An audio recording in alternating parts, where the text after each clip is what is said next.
তোমাকে নিয়ে যাওয়ার জন্য আসিনি। তাহলে আমি এখানে এসেছি তোমাকে সরি বলার জন্য। মানে মানে আমিও তোমাকে একতরফা ভালোবেসেছি।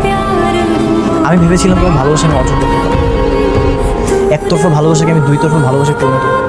তো আমি না ব্যর্থ হয়েছি, আমি তোমার ভালোবাসা অর্জন করতে পারবো। আগে জানতাম একতরফা ভালোবাসায় অনেক সুখ, কিন্তু এখন আমি বুঝতে পেরেছি একতরফা ভালোবাসায় না অনেক কষ্ট। আমার বাবা মা যখন তোমার ছবি আমাকে পাঠায়, আমি প্রথম দেখাতে তোমাকে অনেক পছন্দ করে ফেলছি, আর সেই জন্য ছুটি নিয়ে আমি দেশে চলে আসি তোমাকে বিয়ে করার জন্য। তোমাকে যখন আমি সামনাসামনি প্রথম দেখি তখন আমি অনেক এক্সাইটেড হয়ে গেছি, কিন্তু আমি না কখনো ভাবতে পারিনি তুমি আমাকে রিজেক্ট করবে, তুমি আমাকে বিয়ে করতে চাই। একটা কথা কি যেন শুনছি, ভালোবাসে শুধু ভালোবাসে বেঁধে যাবে। আমি না তোমাকে বেঁধে রাখতে পারিনি, কিন্তু আমি মন থেকে তোমাকে অনেক ভালোবেসেছি, এখনও ভালোবাসি। আর আমি ডিসাইড করেছি এক সপ্তাহের মধ্যে ফ্রান্স চলবো।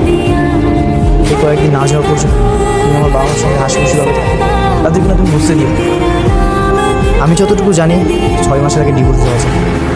আমি ফ্রান্সে গিয়ে 6 মাস পরে তোমার ডিভোর্স লেটারটা পাঠিয়ে দেবো। তুমি এগুলো নিয়ে কোনো টেনশন করো না। আর এক সপ্তাহ পরে আমি চলে গেলে তুমি তোমার বাসায় চলে এসো প্লিজ। তুমি এই কয়েকদিনের জন্য আমার বাসায় চলো, আমার বাবা মার সঙ্গে তুমি হাসিখুশিভাবে থাকো। এইসব বলার জন্য কি আপনি আসছেন? ঠিক আছে, আপনার ইচ্ছাটা না হয় আমি পূরণ করে দেবো। যাক, একতরফা ভালোবাসা না হয় কিছু অর্জন করতে পারি।